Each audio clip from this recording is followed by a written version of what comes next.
Hey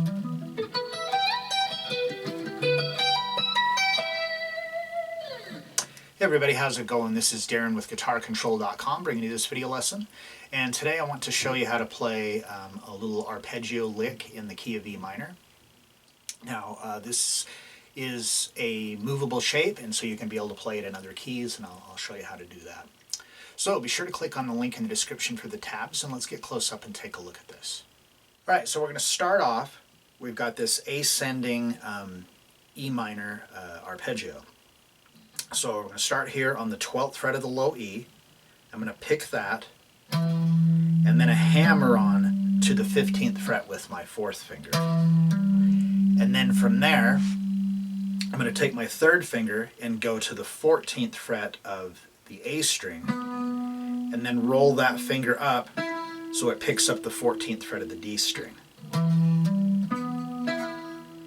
Then I take my 1st finger and come over to the 12th fret of the G string and then roll that up to the 12th fret of the B string and then roll it up again to the 12th fret of the high E.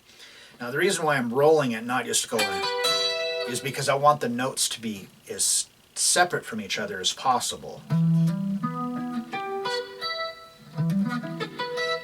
So as far as the picking for this, I'm using the sweep picking technique.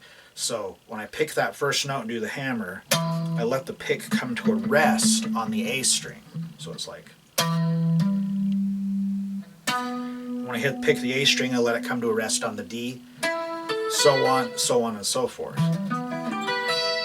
Now, once I get up here to that high, the 12th fret on the high E, then I'm going to do a hammer on to the 15th fret, and then slide to the 19th fret. And when I slide up to there, I want to bring my 1st finger back to the 15th fret. And then I'm going to do a pull off from 19 to 15.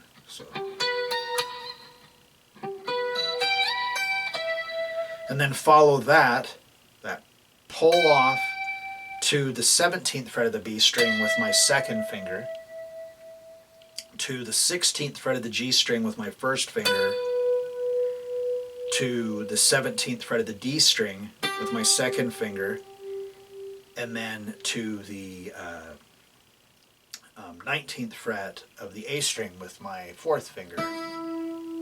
So this here is just another E minor arpeggio. It's just a different shape.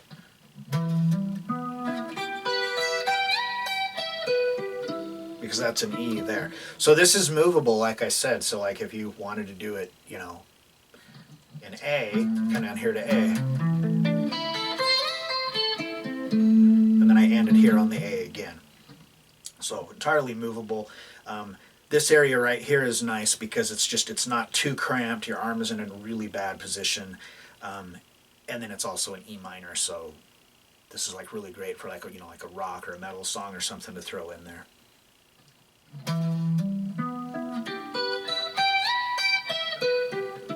Now when I'm descending this arpeggio, I'm doing the same thing. As I pick, I'm letting the pick come to a rest on the next string. Because you don't want it to be like, like a bunch of separate downstrokes and upstrokes. The idea is it's just one long continuous pick stroke. Okay, so as soon as I descend this pattern, I immediately go right back up again, hammer there to 19, and now I'm going to tap the 24th fret, pull, pull, and then end there on the 17th fret of the B string because that's an E.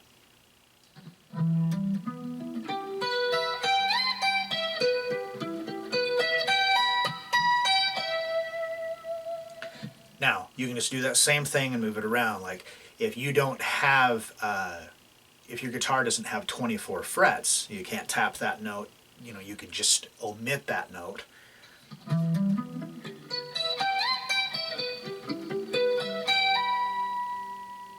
So after when you ascend back up, you can just pull off and then end there anyway.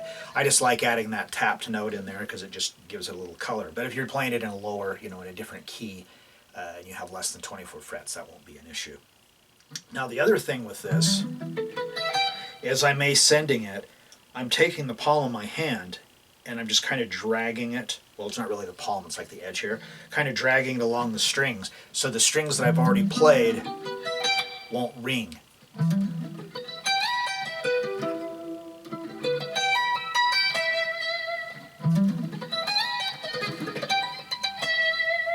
Like that. So if you're playing this with overdrive, it's a lot harder to make it sound really clean. Because the guitar is just going to want to pick up every little sound and stuff. So I really recommend that after you kind of get the sequence down is that you practice it with overdrive on, even if you're not planning on playing it that way. Because if you can play it really precise and tight with overdrive on, it'll sound that much better with a clean tone.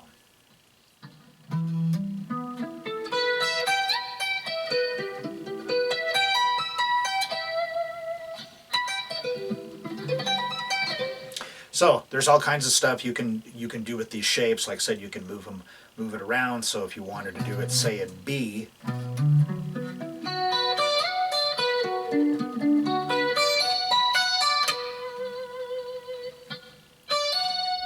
so the note, I guess that's something else I could point out.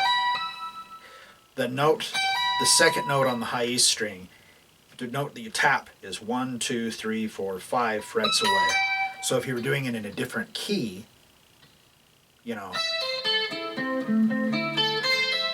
1, 2, 3, 4, 5.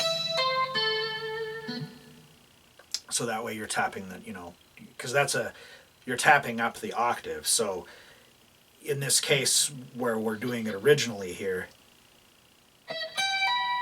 that's an E, pull off, back to another E. All right, so there you have it. A pretty cool sounding, in my opinion, little arpeggio riff. Kind of can give you an introduction to the sweep picking technique and using these arpeggios. What's neat about using arpeggios and soloing is that it's instant melody because you're just outlining the notes that are in the chord. So this would be like a thing like maybe the song ends on an E minor chord, and while that's ringing out, if you're doing that, you're outlining all the notes that are in that E minor chord. So if you like this lesson, be sure to give me a thumbs up and leave a comment down below if you have any questions about this or other guitar-related topics.